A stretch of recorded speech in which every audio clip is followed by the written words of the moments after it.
Well, David M. Crawford, age 71, is somebody that you do not want to piss off. He is a former Maryland police chief. And when he holds a grudge, my goodness, does he hold a grudge? This guy is accused of setting 12 revenge fires. He is a former police chief. It's Stacey Cole and Carol Hughes here. What do you think about this story? We'll go into it, but what are your first thoughts? Well, number one, I think he's somebody with that title. So he's got himself at a different level than everybody else. I am the police chief. And how dare you cross me?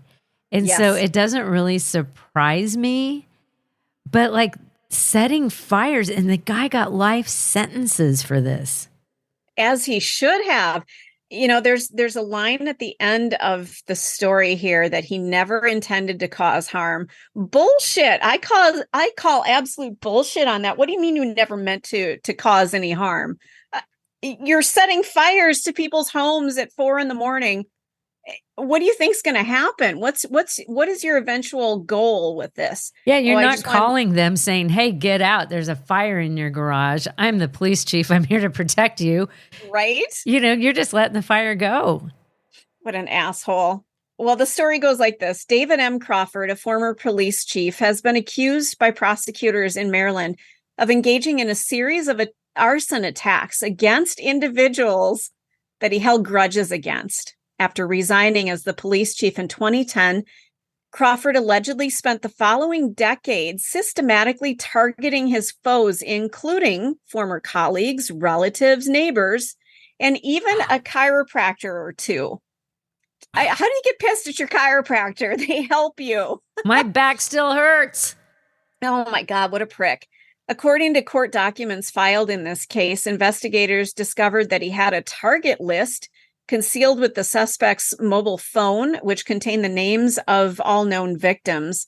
Crawford selected individuals to target for various reasons, including perceived offenses by former colleagues. He had a personal grievance against chiropractors.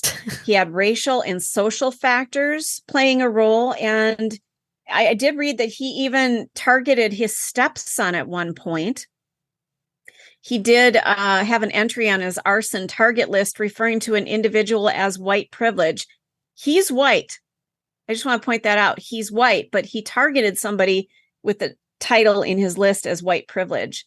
So what he would do is he would set fire to vehicles and homes, typically in the early morning hours when people were asleep. His electronic devices gave authorities a wealth of information concerning his actions, ranging from Google Map searches for the addresses of those victims to the data retrieved from his Apple Health app, which indicated that he was awake and active during the early hours preceding the attacks. So I know a lot of the cases that we follow, your iPhone gives away so much of your life.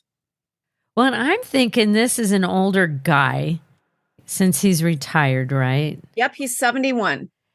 He probably doesn't have any idea all the information that's on his phone. Like he's smarter than all of that. And he's probably thinking nobody knows anything. Well, bullshit. There's all kinds of search history. I was taking a look at my iPhone the other day and looking at my health app. I can't believe what it's been tracking that I gave permissions to a long time ago and forgot about. I mean, it's tracking all kinds of stuff. It's actually, there's a pedometer on there. I wear an Apple Watch, so I don't need the pedometer on my phone, but it's still tracking my steps and it's tracking where I went. And see, and I think people just don't always think about that. No. That's why burner phones are so popular.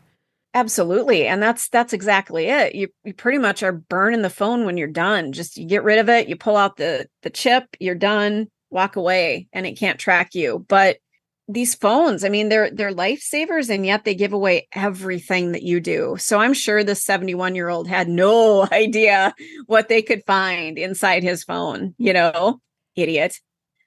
Here's an interesting part of what kind of led them to figuring out that he was their guy. In an ill-fated attack in 2011, he targeted 2 vehicles parked at the residence of the then deputy city manager.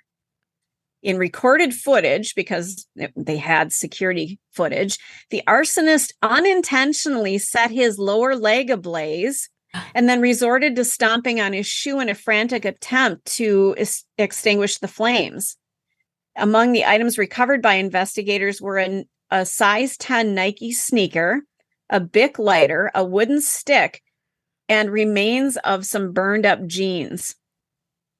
Well, guess what? He's got a scar on his leg from where he was burned. He also went on to, I'm assuming, Reddit and was asking about how to deal with a burn on his leg. What? Yeah, I read that in another story.